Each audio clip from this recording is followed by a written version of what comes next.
Ken Sagopi seri 141 Kongso Dewa Adu Jago. Begitu marahnya mereka sehingga ada niat ingin menggempur kademangan itu. Kita hancurkan saja desa kecil itu. Tak sulit untuk menumpas seluruh penduduknya. Ungkap Kongso Dewa dengan marah. Adon-adon tinggal sepekan, Ger. Besok saja setelah adon-adon Widoro Kandang kita hancurkan.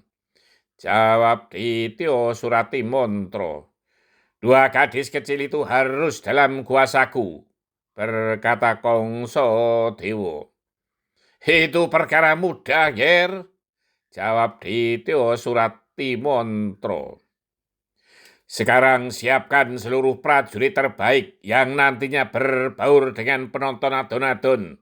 Setiap saat harus bertindak, segera dilaksanakan. Perintah Prabu Anom Kongso Dewo. Sementara itu Raden Ugrasena atau Prabu Anom Setyajid segera meninggalkan Widoro Kandang. Ia tidak langsung ke Wukirtawu, namun memerlukan pulang dahulu ke Lesanpuro untuk menjenguk permaisurinya Dewi Werseni yang ketika ditinggalkannya sedang mengandung usia tua. Betapa bahagianya Prabu Setyajid mendapati negeri Lesanpuro tetap tenang dan damai. Ia semakin berbahagia karena sang permaisuri telah membopong seorang bayi mungil yang cantik.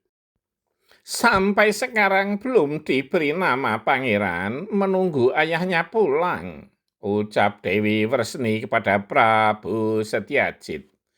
Baiklah, anak kita aku beri nama Dewi Setyobomo sebagai penghargaan kepada permaisuriku yang setia ini, jawab Prabu Setyajid sambil mencium kening istrinya.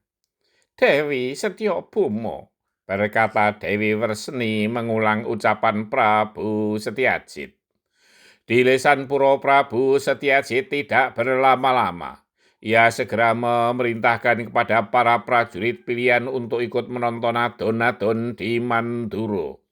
Nantinya agar berbaur dengan penonton, harus selalu siaga jika sewaktu-waktu mendapat perintah. Prabu Setyajid segera meninggalkan Lesanpuro untuk pergi menuju Wukirtawu untuk menjemput Bimo Seno sebagai jago Manduro. Di Widoro Kandang, Raden Basudewa Kresna tidak ingin tinggal diam. Ia mesti pergi ke Manduro untuk ikut menyaksikan puncak adon-adon yang segera dilaksanakan pada akhir pekan ini. Ia mengajak kakaknya Raden Kokrosono. Demikian juga Raden Harjuno alias Raden Permadi tak mau ketinggalan. Terlebih yang akan bertanding adalah kakaknya sendiri, Bimo Seno. Ketika Raden Harjuno menceritakan bahwa Jago Manduro adalah kakaknya sendiri, Raden Bimo Seno, Raden Kokrosono mengkhawatirkan akan keselamatan Bimo Seno. Akulah yang akan menggantikan Bimo sebagai Jago Manduro. Aku, putra sulung Manduro, harus menghadapi Surati Montro, seru Raden Kokrosono. Yang akan dihadapi oleh Bimo adalah Surati Montro. Masih ada yang harus kita waspadai, Kongso Dewa sendiri, jawab Basudewa Kresna yang bijak itu. Raden Kokrosono tidak akan pernah membantah setiap saran yang disampaikan oleh Noroyono adiknya itu. Mereka bertiga bersama para punokawan segera berangkat ke Manduro. Sedangkan Udawa diminta untuk tetap tinggal di Widoro Kandang, menjagai bunda mereka, Ken Sagopi dan adik-adiknya.